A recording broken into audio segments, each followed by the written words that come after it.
Hello, and welcome to Somewhat Damaged. Don't worry, you're in the right place. I'm still your host, Greg Alperin, and while the name may have changed, the unhinged and unfiltered comedy stays the same. Sit back, relax, and listen to the hot and fresh new episode. Buckle up. Diagnosis? Oh, the autism? Yeah, I'm cool talking about that. All right, cool. Yeah, I would love to talk about that because I think, I saw that post as everyone did, and you got a ton of, awesome and supportive feedback.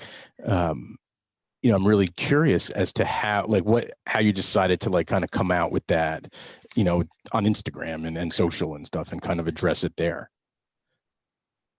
Yeah, I just felt like I'm often transparent anyways, and it's like social media. It's a lot of people you do know, a lot of people that you don't, Right. and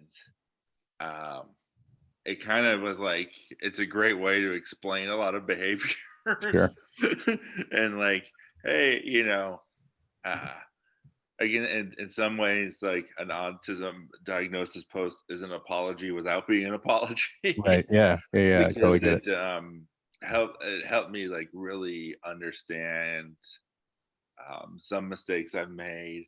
Because that's the thing. It's like with the diagnosis, like I had to like really look back at different social interactions and be like, oh, when was this the autism and when was I just an asshole? Yeah. Um, and really dig deep on that stuff. But I just also felt like, yeah, I feel like social media is so much about portraying what you want to be as opposed to who you are. Right. And I love when people are refreshing and honest. I saw Rosebud Baker posted like a very personal Yeah. Instagram story about her birthing history, and Right. and it's so refreshing and inspiring as opposed to just like the the fakeness of Yeah. everything. Or Yeah, for sure. I mean, some of it's real, but it's like when I think like it's also unhealthy, because we compare our lives to just these pictures we see, Sure. even though like I mean, especially like within the last year, everyone was suffering in some way. Like we all are going to come out of this pandemic with some collective trauma. Yeah. you know like some people lost family members through COVID. Some people lost family members through conspiracy theories. uh, you know? A lot of that. Yeah, Yeah, it's like funny you say that about the social media, and it's so true. Like everyone, you see those funny pictures sometimes where it's like the real me and then the Instagram me, and it's yeah. like someone like laying on bricks, and then the next picture is them laying on like a beach and with a margarita or something, and it really is, like what's real, what's Memorex, But it's funny though, Mike. I mean, people will always have this conversation that like, hey, I appreciate when especially when comics or athletes, they put out something about maybe if it's political, and they say, stick to telling jokes or stick to playing basketball. Of But course. you can say something so passion that something that's so dear to your heart and something that's so raw and real, and the outpour is great. But what's the difference between you doing that and telling people about your diagnosis, but you saying that, hey, Trump's a piece of shit? No, there is. I mean, there isn't much. Because yeah, it's like if you're just expressing who you are. But I mean, and that's the thing too. We have to realize some of like the vain posts and things like that. That's sometimes who people really are too. Yeah, totally, 100%. you know. A lot of But douches out there. yeah, I mean, it was really interesting. With the pandemic, like influencers like had to like some of them had to recalibrate, and some of them were just still like taking the pictures they normally would outside and things like that, and some of them in these countries like Italy, and people are like, no, like, but you're such in a bubble. But I think, yeah, I mean, people will always say stick to comedy and shit like that. And to what I say, I agree with that if I'm on stage. Right. If I'm doing comedy, I'll stick to comedy. But even then, within comedy, it's like you can, be confessional. You can, like, I feel, and I made this mistake, and I think a lot of people do. We try to define what comedy is, and like, the people who cherry pick, and so like Hannah Gadsby's special, is that comedy or is it not? Is Bo Burnham's new special comedy or not? And it's like, it could all be comedy. Like, Sure. why limit it, you know, into this like small box? Because what you're basically doing is you're just trying to take this whole art form and make it into just what you see it as. But it's like, it's fine if there's other people that are different. I mean, it took me a long time to realize that, but especially like, if you want everyone to do comedy the way that you do it, or the way that you believe comedy should exist, then a lineup's going to be pretty boring. Yeah. And you're not even going to be special or unique or stand out. Right. You know? So what made you, after all this time, and age, go decide to take, that interview and see, if there was something going on, on the autism spectrum? Like what drove you to do that at this point? I'm in the adoption process with my wife, so we're gonna be parents, right, at some point. And congratulations. Thank you. And so that was it, really, in terms of like, in my mind, I was like, oh, because I feel like I have pushed people away, that, I do have like social problems and things like that, and interactive things, and I was able to like chalk it up to, that's okay. Then I think in the idea of being a father, it made me be like, you know what, like, there are certain things that you have to do, or certain aspects of yourself that you have to be, that you just have to do. It's like, I have anxiety about making phone calls, making appointments and things like that, about being put on hold. Like, it just causes me a lot of anxiety. But I can't, and I can do that for me. I could put off stuff for me, but when I'm having a kid, I can't put off calling the pediatrician. I can't put off all these different things, because then I really am a monster. I'm an asshole. I'm a selfish person, and the same thing, with the autism, the social interactions with other parents, with other kids, with my own kid, and really understanding what makes me tick and why I am the way that I am. I thought that was really important to find out. In your mind, was it a setback with your diagnosis, or was it something that was just kind of like almost this like awakening? Yeah, no, it was a revelation. I mean, it really made things make so much sense in certain places. And I'm like, oh, okay. But like I said, it's also, but then what you have to do is you can't use it as an excuse. You can't just be like, well, autism, every time. You have to be like, okay, well, all right, what are the things, like, in terms of sensory stuff, like what really gets me, and how can I adjust for that, and how can I really think about this, and how can I treat my autism, because just the diagnosis on its own doesn't do anything. It's what you do with that knowledge. I mean, your kid's gonna have a lot of trains, I can only assume. Already a lot of action figures. He's gonna definitely, the child's gonna grow up in a house with a lot of toys. Yeah. I mean, that was a given with this one. It's like Lawrence, though. Yeah, that's already the case. So the one part that stuck out on your post on Instagram about it was, you ended the post saying that the summary said that you came in well groomed and well dressed. Yeah. So I'm curious as to, like, what did you wear to the Zoom interview, and what did you make of that when you read it? It made me question the whole thing, honestly. I was wearing a comic book T-shirt, Right. of my many, and you know, basically, yeah, what I'm wearing now. I know it's an audio podcast, but yeah, some kind of comic book T-shirt, and I wrote in the post, and this was true, that the woman that was doing the diagnosis, she was asking me, because the way that it worked was, yeah, there was one part on Zoom, so there was an interview on Zoom, which normally is done in person, but COVID schmovid, so that was on Zoom. And then there was like a whole survey and questionnaire that I had to fill out. And then the last was an in-person test Right.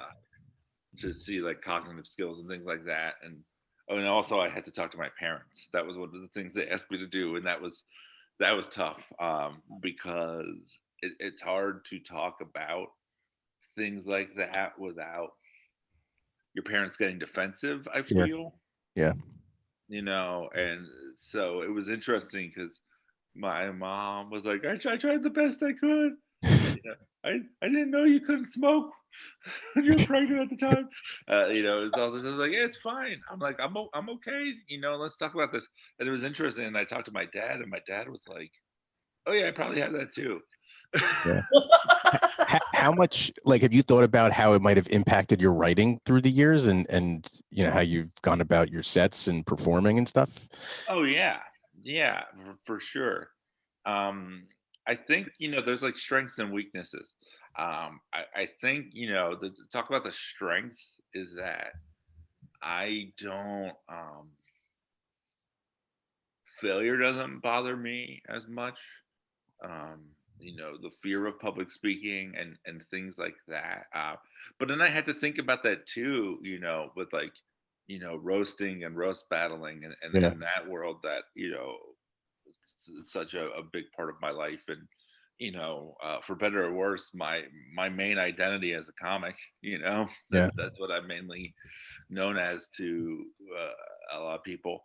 And I had to like think about how my inability to make eye contact at times and to socially like interact made it easier for me to say mean shit. Right. Like it's also because like whatever I was roasting, roast battling, like I never absorbed or felt anything the other person was saying. Right. That's And pretty I cool. think some of that was my autism. Right. Like I could go back and I could watch, and I could appreciate a good joke, but I was so intense. But God forbid they tried to touch your face. Oh, you'd freak the fuck out. Yeah. Oh yeah. And super myopic. It's like I think like it's a strength, within that world where it's like, and and it's something I could do in a writer's room. I can see things from a different angle, and I could process fast.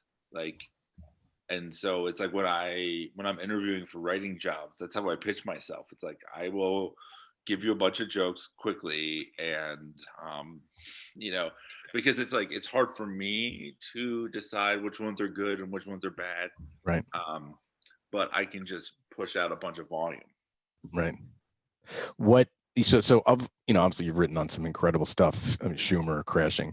What like do you think is the not necessarily the best writing that you've done, but the most well taken to from the audience? In some ways it would be roast battle, Right. in the sense that it's such like a specific craft.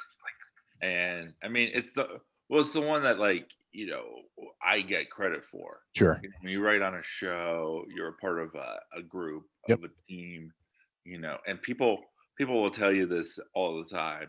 My episode of the show aired, and this and that, and it's like that's the one with your name on it for the most part.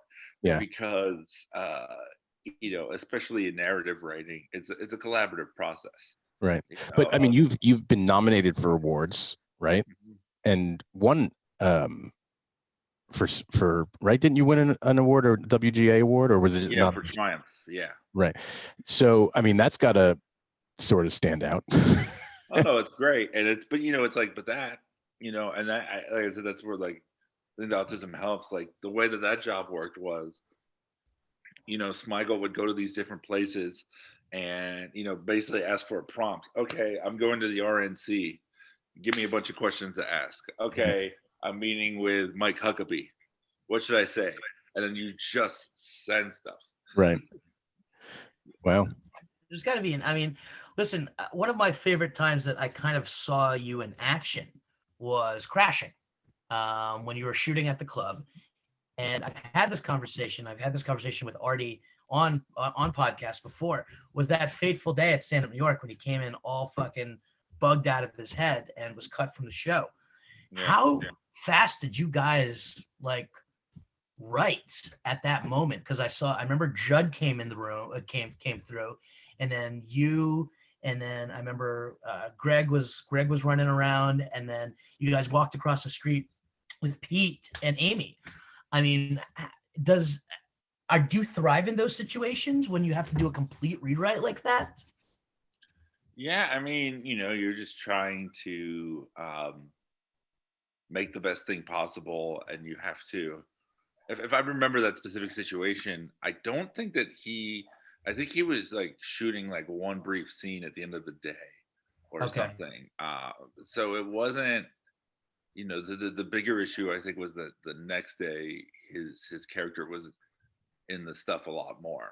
But even then, yeah, we just recalibrated and things like that because it's like I think in that specific situation, which was very sad, it's like yeah, the most important thing is his health and well-being also, and so you're not gonna just all right, well, he has to be in there. No, you think, okay, all right, so how can we do this instead, and this and Mhm. that. And and the reality is like I could say this about every writing job, and this would be like the best piece of advice that I can give in TV writing or probably any writing, but it's like you start off making the best show that you can think of, and then you end up just trying to make the best show that you are allowed to. right. And it's interesting because there are so many limitations and things like that in television, and we watch and I do this too, well, why wasn't it like this and why wasn't it like that, and there's always reasons and there's always behind the scenes stuff, and determining points as to why something changed, like this scene would have been so much better if it's like yeah, they thought of that. They Yeah. tried to make it happen. So how looking at Crashing, right? So like with that being said, like how do you look at the end result? I thought it was a really good show. I think that at the end of the day, I mean, I know it was criticized by people within the comedy community, which I feel like any show about stand up, Sure. and especially like someone coming up, would have been in certain ways. But I think like we did the best we could.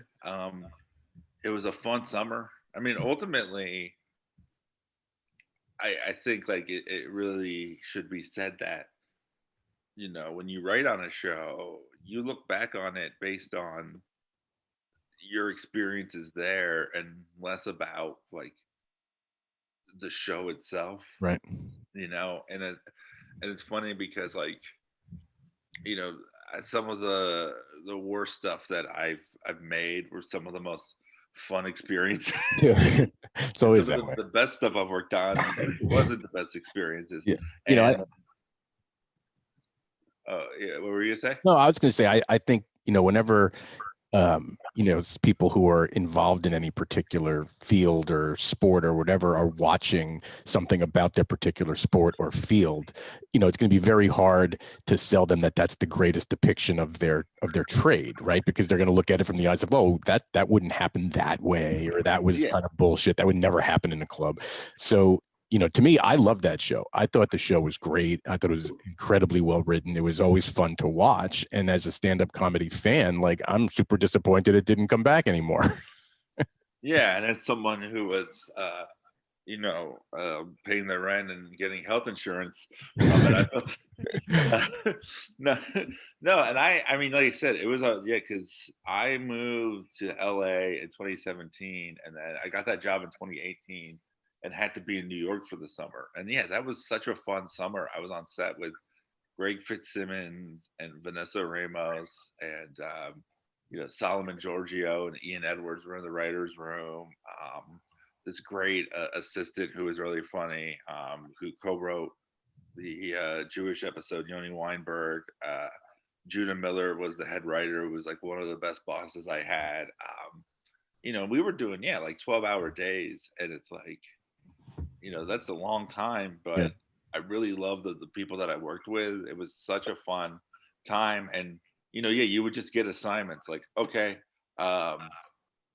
this person's going to walk in and say something about Pete's shirt. And then, here's the shirt. And then you just write a bunch of stuff, and the way that, Judd works is like, he really wants a lot of options. Right. And, so that whole volume. How does that work though, Mike? When you're writing a joke for Voss or Natterman to say about Peachard or Yamanika, how do they take for another comedian, at their same level, telling them what to say off of it? I think it all depends. It's like I think they're given the freedom to do what they want. Like every comic that was booked on that show, I would say was booked because of who they are and what they do. Then if they want these other options, they can have them. Mm-hmm. Like for instance, there was an episode where we were all riffing on Pete, and I was in that episode where he goes out with his new girlfriend and he has the bag of sex toys, and we're all making fun of him, and and that was weird for me because that's my boss, and I'm having to actually make fun of him. And the best day though. And one of the people that did it was Attell, and so we had jokes written for everybody to give, but it's like giving jokes to one of the greatest comics of one of the most brilliant comedic minds. Yeah, it was intimidating, but he looks at him and he's like, I'll do this one and this one, and and then he goes up and he does like 5 to 10 minutes of his own brilliant shit, which that's what makes it in. Yeah. But it's like it just all depends on the comic. Right. Sure. I mean, Judd really wanted to showcase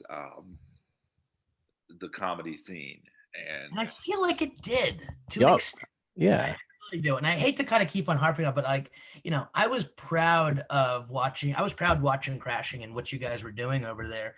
Because what it did though is give a spotlight on every single club. I mean, granted, you guys highlighted the Boston, which doesn't even exist anymore, but still, the idea of the Cellar and being up the Carolines and utilizing our club was so cool, because it kind of gave us, I don't know, it just showcased everybody, and it showcased the barking aspect of it. And does that all happen? But I don't know. I mean, I remember hearing from the up and comers that I was like, it's something like that. But I was like, you know what? If this show can stick around, this is something that you might have the opportunity to be on. Yeah.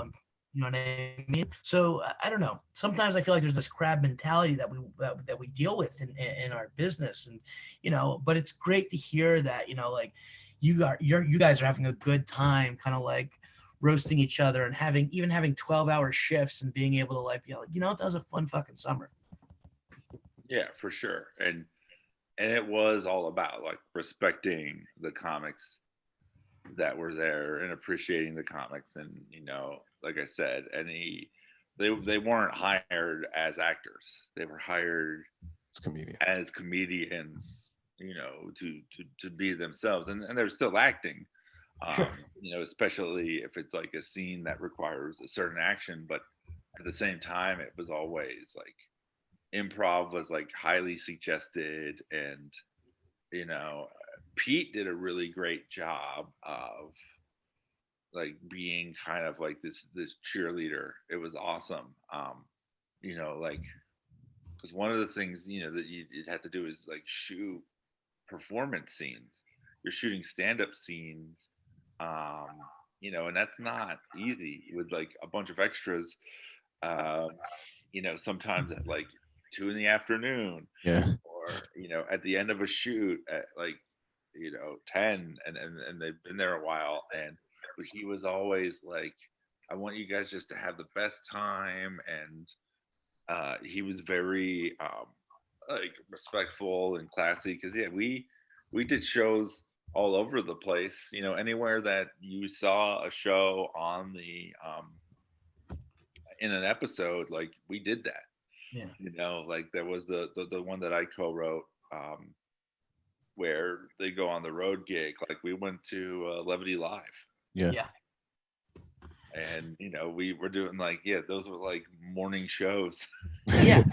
Pulling even the curtain and showing that there's more than just the club scene. Like, first of all, the Elan, as somebody who books a shit ton of Jewish comics, at the club in the Upper West Side, showing the Jewish aspect and showing Elan and Modi, like that was something, a niche comedy that was huge to see. Seeing somebody like whoever does warm-ups for shows. I mean, yeah, you guys are some people, Mercurio, does Colbert, and there's so many different comics that do warm-ups for like these shows like The View, and it's like, yeah, like this is part of it. Sure. All of them. You're listening to another episode of the Somewhat Damaged Podcast, part of the Storic Media Podcast Network, and brought to you by Corona Premier, now available on Draft. So I want to play a little game. What came first, comics, wrestling, or comedy for you? I'm gonna say comic books, Huh. then wrestling, and then comedy. Although my mom was a stand-up, so I knew about stand-up, but it was definitely not something I was passionate about. Like, often the thing that your parent does is just the thing that your parent does. Right. And and I was raised joint custody, so I wasn't like surrounded by a comedian mom all the time. It was like half the time, and I think a lot of the gigs that she did would be on the weeks that I wasn't there. Right. But I do remember, her talking about comedy. I saw a few of her shows and things like that. But yeah, comic books, I mean, just from the earliest age. And then like the Secret Wars action figures. I was born in '83. Right. So those were big. And I have a brother that's 3 years older. Those Archie Digest at the grocery store. Sure. That was like a big gateway. Yep. For me. And then the Marvel trading cards that came out in like 90 and 91 that had like the power levels on the back and the descriptions of each character. I just got more hooked, and then they had better action figures, and and then like 92 comes around, I'm 9 years old, and you have Batman the animated series and X-Men the animated series. And so what, looking at like your website, your personal website for all your stuff is obviously very comic booky, right? And the art's great, and I like your version of you as like Wolverine, right? Like is Wolverine like your guy, or is that just something you had done for you? Yeah, something I had done for me where he's not my guy, but I was like, yeah, he's a popular guy. Right. I'll go with a more popular one. Like the Thing is probably my favorite, and but the Fantastic Four. Yeah, I was gonna say, because that stuff, it's very, very sad, but they are not given the respect. Yeah, it's weird. I kind of know why. I think it's because it's not actually part of the Disney Marvel universe. It's part of that stuff that they did with Sony, I believe it's Sony who made those movies and has the right. Fox. Oh, Fox, right. So they definitely don't show it the love, but that image of you as Thing that's on your site is pretty friggin' cool. Yeah, it's really cool. Yeah, and that was this monster from issue 51, and that's like one of the best Thing stories. So yeah, for sure. Right. I mean, if you and then listen, I mean, I'm not a comic book fan, but I can see the idea of why get it because I'm a huge wrestling mark like you. And the idea that, you know, and I think Vince McMahon said that, like, it's live action comic books. You know what I mean? These are, you know, if we remember the golden age of the WWF, WWE, I mean, like Hulk Hogan and the Ultimate Warrior were a comic book, like they were like out of the pages and onto your screens, and you could touch and feel them and you could see them beat people up. You know, I remember how everyone was chastising. One of my biggest things is I've always wanted to ask you, what were your thoughts on the whole Sergeant Slaughter becoming an Iraqi sympathizer? And I always want to know that because I think it was, I mean, we did it with, I mean, Captain America did it where he fought the Nazis. This just seemed like the perfect thing for Hogan to do. But wait, so Mike, you wrote on the right? You wrote on the Savage, right? Macho Man. Yeah, I did the research for it. Right. Yeah, I'm the director. Yeah. I was priming to that, Greg. Oh, were you? Because is that the one? Is that the one where they talked about the Sergeant Slaughter like flipping? Well, Savage was a part of that. Savage did the run in to cost Warrior the belt. But I don't know if they probably. I don't know if they talked about it that much on there. It was one of them. But I'll talk about my wrestling fandom, and then I'll answer the question. I was a Warrior guy. It's because you were asking, what was it? You know, was it comic books or wrestling or comedy? It was comic books, and then my love of comic books, allowed me to like wrestling. You know, And Vince McMahon was always like, "We make movies," you know, and I mean, you know, the whole term sports entertainment, like the real reason he said that was so he wouldn't have to pay athletic commissions their cut anymore. But you know, it's a fun word. But yeah, I was like super into WWF, and I was born in Florida, and it's interesting because I co-host a podcast called Russell Roast. Yep. You and Dan St. Germain, right? Yeah, it was St. Germain, Scott Chaplin, and this guy Robert Karpelis, who was a former WWE writer, and he runs the WWE Creative-ish Twitter. So it's the four of us. We pick a wrestler every week and we write jokes about them, but we also talk about what we love about them. And the most recent one we did was Sting. Yeah. And, you know, in Florida, I had access to both. I could have watched WCW or I could have watched WWE, but I grew up on the WWE. I'm going to say WWF product. Yeah. That's what it was. Sure. And always will be.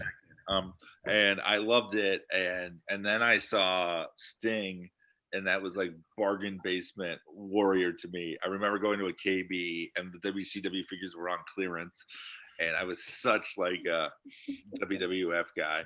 And I actually, so the Iraqi sympathizer thing, the first show that I went to live was the Royal Rumble 91 at the Miami Arena, and that's when Slaughter won the belt. Yeah. And I didn't even know that much about, like, I was 8, like the politics of it all. I was just upset that my dude lost. Right.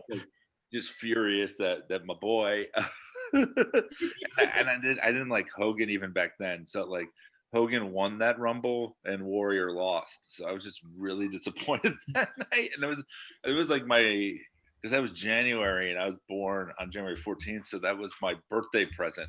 Oh, fuck. To watch like my hero fall.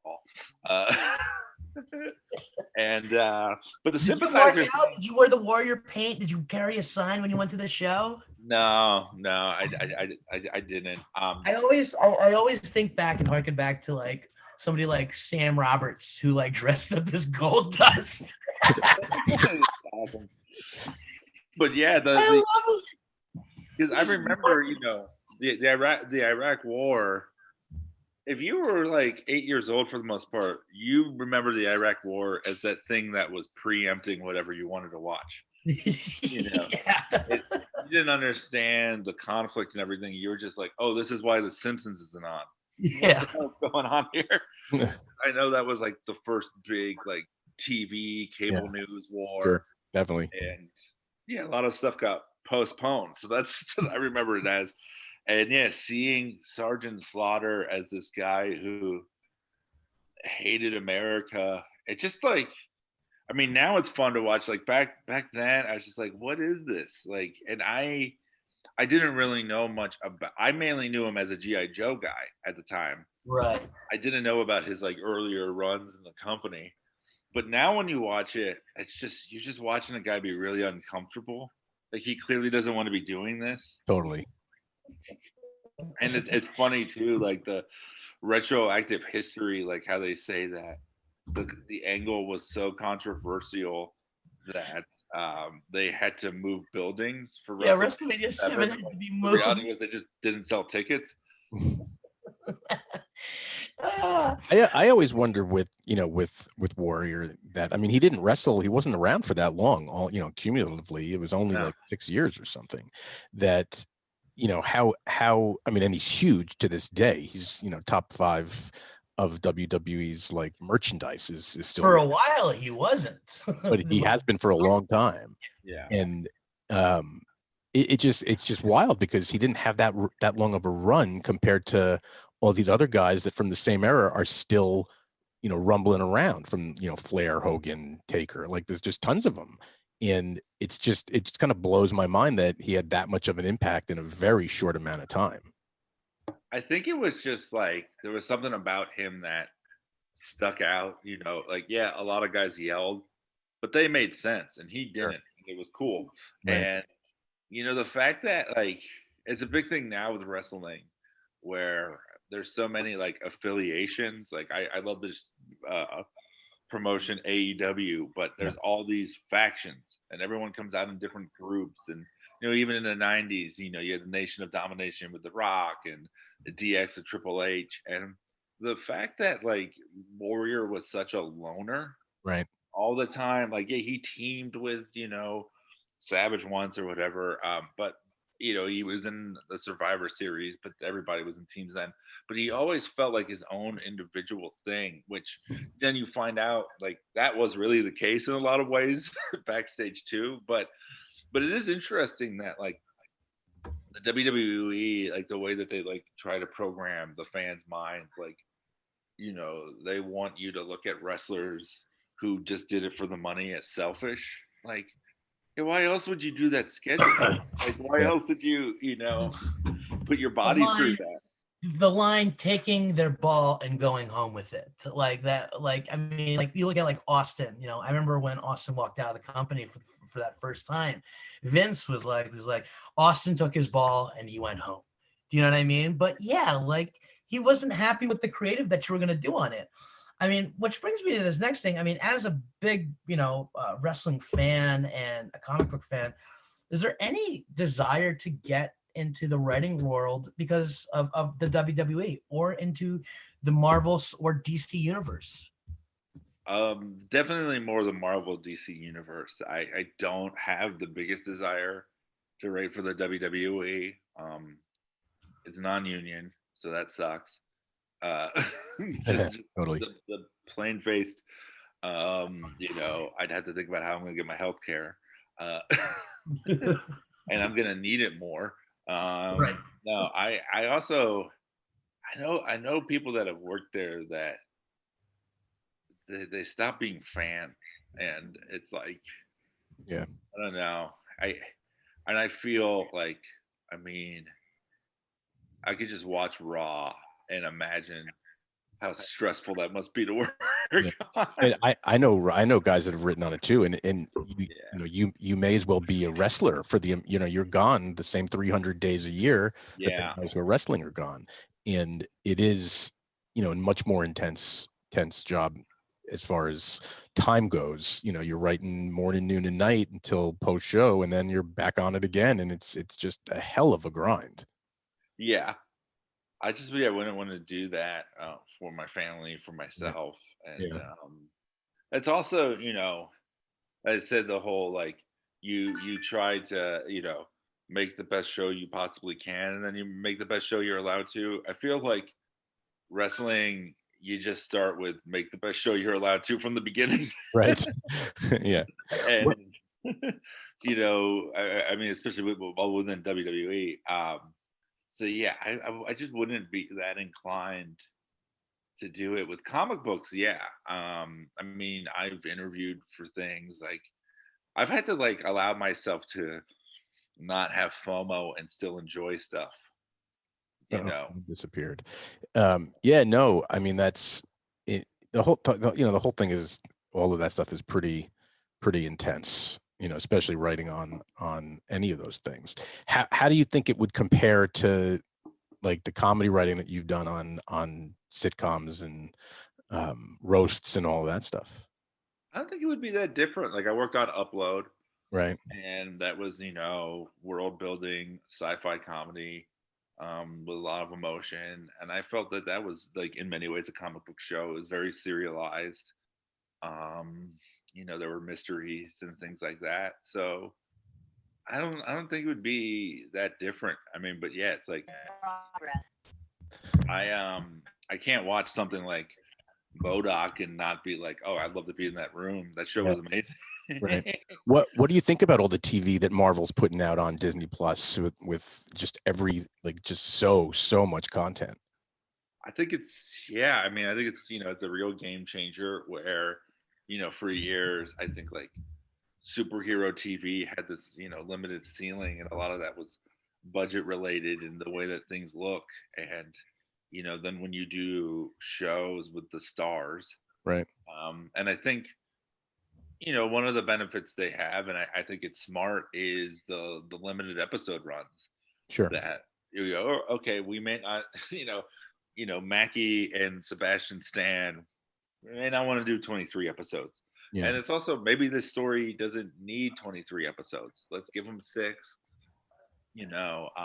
I loved WandaVision. I Yeah. thought WandaVision was like a very I just finished it actually. but I thought it was a Finally. very ambitious first one for them to air. Yeah. But it was wonderful, and what it ended up like exploring and things like that. I thought was great.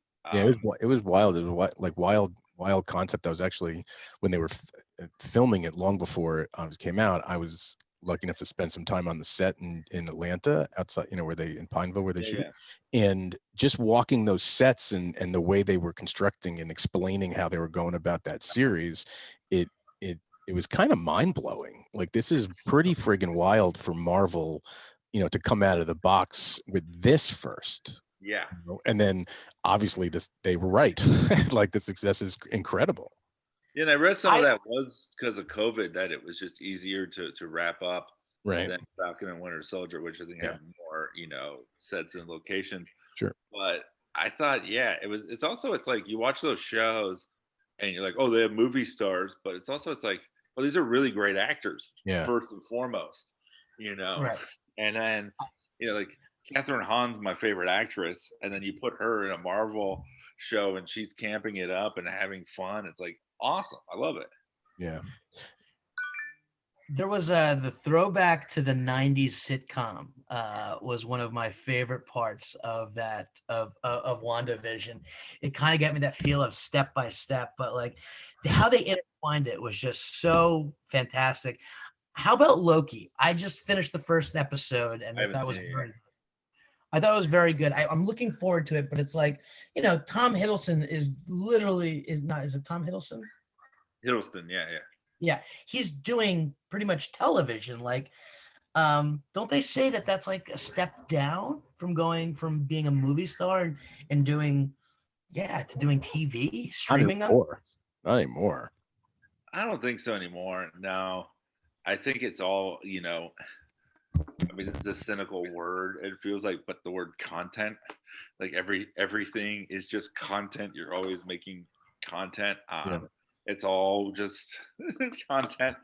And I think, in terms of reach, like, a ton of people are still going to watch it. And if it has that level of quality, that I don't think it matters. I think for them, sometimes they're excited to be able to explore these characters more. I mean, because it's just within terms of all of them, even Falcon and Winter Soldier, which I think was like the most traditional in many ways. You got to see Sebastian Stan and how his character dealt with PTSD in a way that he's not able to, and the way that Anthony Mackie's character dealt with why he didn't want to be Captain America, and then his choosing to be, and all the racial issues that he's dealt with, and everything. So I think, like, performance wise, they're able to do more. It's like you look at someone like James Gandolfini, rest in peace, and it's like, he was in movies and he was good in movies, but then to see him take a character like Tony Soprano over 60 episodes, something like Bryan Cranston, right? Yeah, crazy. and now it's funny because then we watch Bryan Cranston in a movie. We watch some of these like actors that we love from TV shows in movies, and the characters aren't as developed or fascinating, because we're not getting years to watch them grow and change. Right. Yeah, John, I think that probably sometime around Sopranos and and Sex and the City and all of those things that started really coming on as super strong shows on HBO, that kind of changed the movie star to TV star kind of world. And then my frame of reference is one 30 Rock episode, actually, with Tom Hanks. Right. Tracy Morgan on back on. It's like, is Tracy doing television? Get him off my list. Yeah, true. True. You see, like Kate Winslet and Nicole Kidman and Reese Witherspoon. Remember like McConaughey on True Detective. Sure. Oh, that's true. Yeah. Woody Harrelson, like, and and then they still make movies, but it's just like, hey, why not? Yeah. I think I think it started like in the late 90s, but it's definitely now a thing, more so. Like, Paul Rudd, Living with Myself. Oh, totally. Yeah.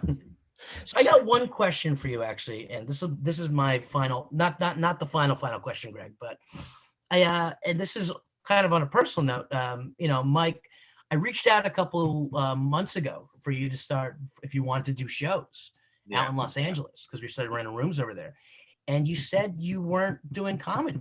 Are you still not doing stand-up, or are you just choosing to kind of like take it easy right now and focus on that writing muscle that you've been so good at for the last during the pandemic? I mean, not only that, I mean, the Macho Man stuff and everything that you did with the A&E was fantastic. Yeah, I think right now, and a lot of it has to do with pending fatherhood. I want to really just enjoy that. I don't want to be on the road. The first couple years that I'm a dad, it's interesting because, like, I haven't done stand up since the pandemic. I didn't do many virtual shows, and I have Crohn's. I'm immune compromised. So I was very careful, and my mother-in-law moved in with us, and she's very immune compromised. So we didn't go anywhere. We were very strict and safe and sheltered, and I know friends who still toured, or and I don't begrudge anyone who tried to make money. I just knew that it wasn't something that I could do for myself. And virtual shows just felt weird to me. Like, I think I'm too much of a purist, but once again, I know lots of comics who were able to pay rent that way. Like, and in my mind, I was like, I was writing, I was getting income that way. I was like, that's good for me. Mhm. It's also, yeah, because I did feel in my mind like the people who really need to be doing this now, who have to pay rent through performance, like just let them do it. Like this is, let them get to the front of the line. I don't need to be taking spots from someone who really needs that. And I look at because yeah, even a few years ago, if this had happened, like I would have been screwed completely. And even then, like it was a pretty slow year. I worked on a few things, but not as much. I wasn't busy as much. I went through a lot of like deep depression and inactivity and things like that, like a lot of people did.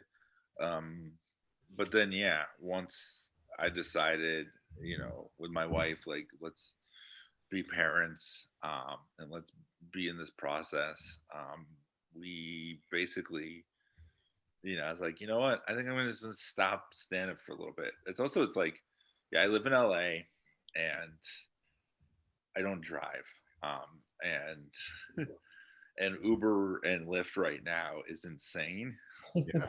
Like you can't get them, and if you can, they're expensive. And so it was like that thought of um, every spot cost me like $50 to do, just about. And the stress of that, and also, and this helped with the autism diagnosis. A lot of doing stand up was tough for me. I dealt with a lot of anxiety, um, the waiting to go up, the even being on stage. Like I would go in my head, be in my head about stuff I said, and things like that. Interacting with other comics could sometimes be tough for me. Like I was always, you know, very like robotic.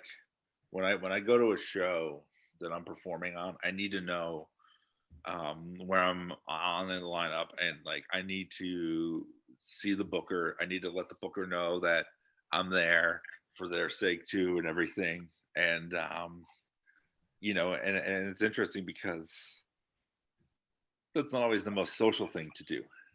Like I would go to like certain clubs and stuff, and people are hanging outside, and they want to talk, and you want to talk to them, but it's like I'm working, working, working, and and I and I kind of came off. I feel a little cold, uh, like that, and then I'd get in my head about it and think about who I was alienating and things like that, and it was just like a lot, and it's also, um, I feel like I eventually want to get back into live performance, but if I do, I think I kind of want to start over in some ways, Well, because I feel like when if I do get back, I'm gonna be a diagnosed autistic dad, and that's not what I was when I left. And I want to write jokes from that perspective, and I right. want to be able to be a different person on stage. Like I think that the pandemic did make me prioritize certain things, and I think for certain people, the idea of being home all year was awful, and I understand that. I i liked it. This was the most time I've ever got to be with my wife, and I loved it. you know and so there was that thought too of just, you know what, I'm gonna just take it easy, in terms of performance. And yeah, I still work really hard. I still, yeah, write a lot. I know that there are benefits to doing stand up. I know that I get writing work from doing stand up, and so it makes it a little tougher. But I just feel like, yeah, it's the right decision for now. Right. Well, the road will take you wherever it ultimately takes you. Yeah, but I'm not the kind of person who, like, I'm not going to post about. That's not a thing I'm going to post about. Right. Like, Yeah, of course. anyone who does these like epic why I quit comedy, like, because I didn't quit, I'm just not doing it now.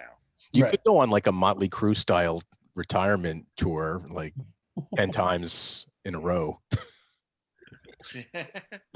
um, yeah, and I was gonna say more of like the Terry Funk retirement match, like Mike Lawrence's last show ever.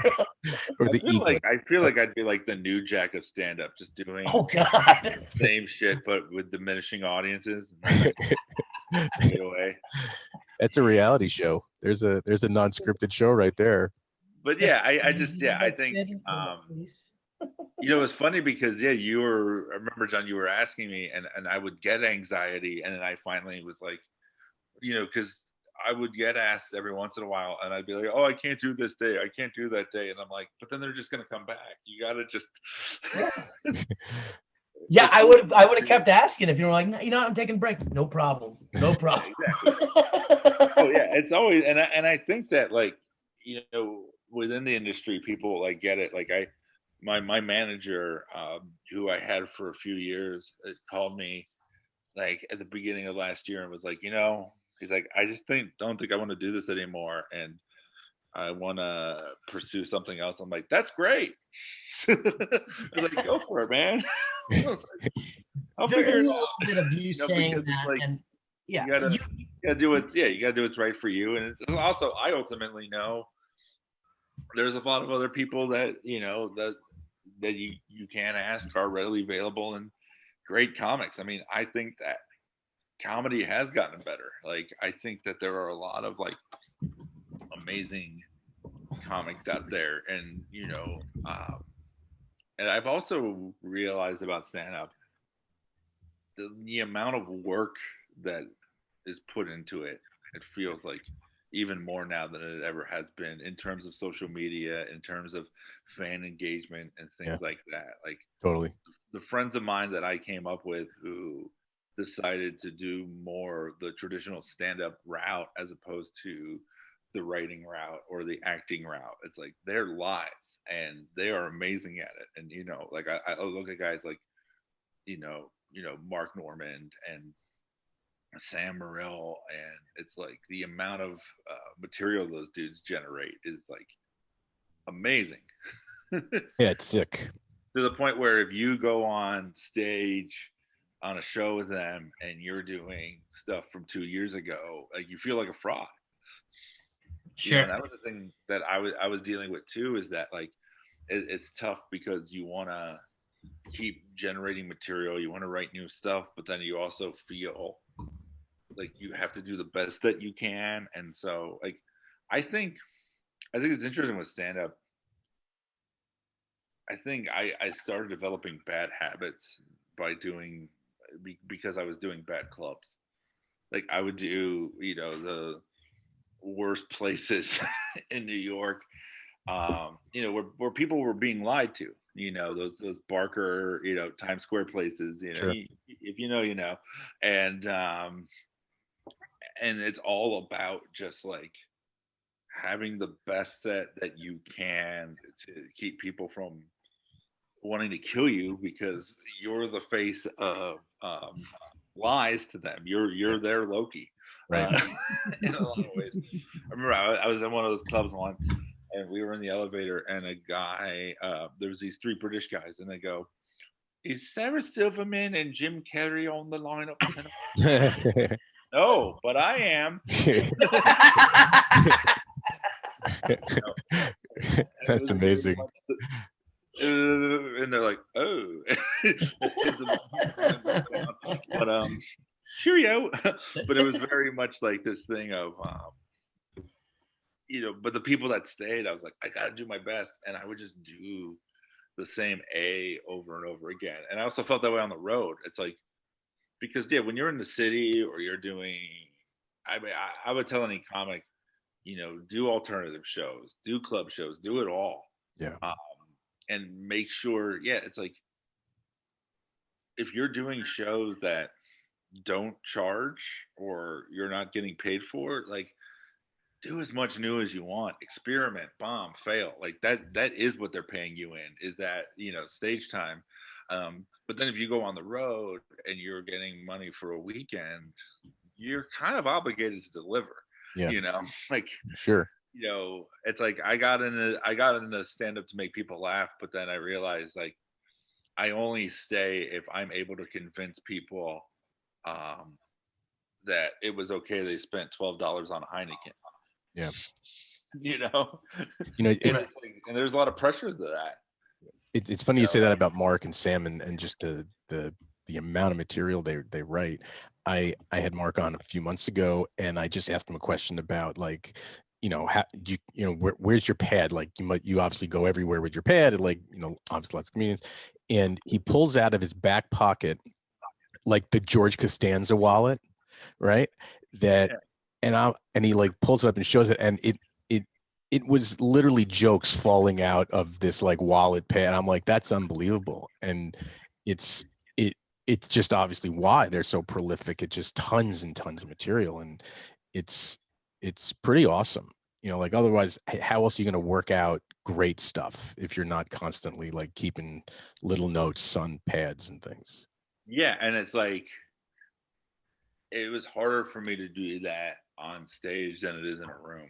Sure. It's much more easy and comfortable for me to just, you say, hey, I need this, and just give you 2 pages of jokes in Right. 20 minutes. That I can do. And a lot of people can't do that. Totally.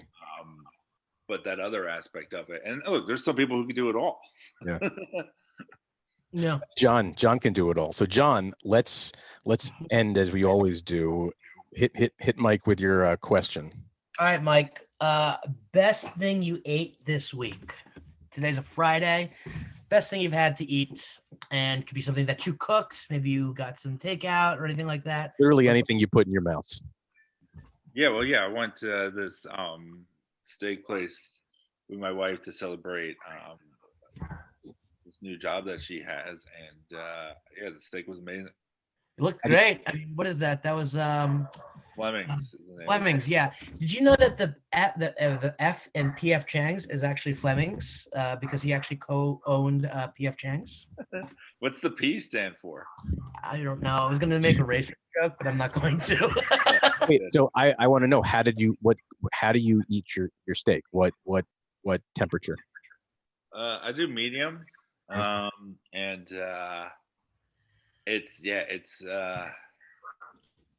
is that primal thing. It was basically, it was like so much that I ended up having half of it for lunch, and that might be the best thing that I ate was the microwave steak the next day. Something about it. I will tell you that. Like, I mean, did you always eat medium, Mike? Because like in my early days, I would get stuff like black and blue, because I'm 38 now. I'm 83 as well. So I remember just like, hey, just kiss it on the grill and I want it served. But now it's like, I'm like, a little too much. So the next day when it's like at a nice medium well, it's like, working in the service industry and all that for years, like I would never ask for the least cooked, because it's like they're in a line and they're doing all this stuff. It's like, medium still might be rare. Yeah, totally, 100%. Might be poisonous. When I went to the steakhouse by where I live out in Southern Connecticut, and I asked, it was a bone-in New York strip, right? And I was like, all right, I want it medium. So they bring it out, and it's on a sizzling plate, like sizzling, right? And it's already cut. And I'm like, that is not medium. That is like, the cow is still on the plate. Like, so they were, and I started eating it. And I mean, I love rare meat, but this was too much for me. And I said to them, like, I don't think this is, like, I asked for, this is not the temperature. And they're like, well, you have to cook it on the plate. And I was like, wait, and like, your responsibility is to cook the meat. Mine is to eat it. Hey, if you go to like a Korean barbecue place and you know that that's what it is, that's right. one. I hate that. And even then, it's like when I go to those places, like I make sure, like I never just take it off myself. I'm like, this is good, right? Yeah. Yeah. So John, what about you? What was your best? I will say, Mike, last night, and Greg, you saw it as well. I was able to sit down at the Olive Tree last night and have wings, and those are by far my favorite wings in the city. And I'm sitting there and like literally like Jay Jordan was behind me, a couple other like comics, and like I wanted to like turn around and say hello, but I was so engrossed with the chips and the blue cheese and everything. I just didn't even say it. I got up, paid my bill, and literally everyone's like, "You were just there the whole time?" I was like, "Yeah, I'm eating my wings, guys. Like, I'm not here for work. Like, this is just me eating." And then, yeah, that was the best thing I ate all week. Greg, what about you, man? I'm out. So you didn't get the hummus or baba ganoush or anything? You just got straight wings? I go for the wings over there. Oh. I am a huge fan of the wings. They used to have they have these steak skewers sometimes when I'm like a little bit half in the bag at Fat Black that I'll go and have, but that's not even open. But I was missing. I haven't had those wings in 18 months. I don't think I've had so those good ever since I moved to New York City in 1992. Anyway, I made a pork chop last night on the grill, just straight pork chop, and with some shaved jalapeno relish. Ooh. And olive oil. Just simple, delicious. And that was it. So, Mike, thank you very much. We obviously appreciate you taking the time to chat with us. Thanks so much. Hey, just to let you know, since you're not taking any bookings, I've been dealing with the second place winner of Roast Battle, Matthew Broussard. So he's getting all your bookings. All right, Mike. Thank you very much. We look the same, so they're interchangeable. All right, man. Thanks, buddy. Mike.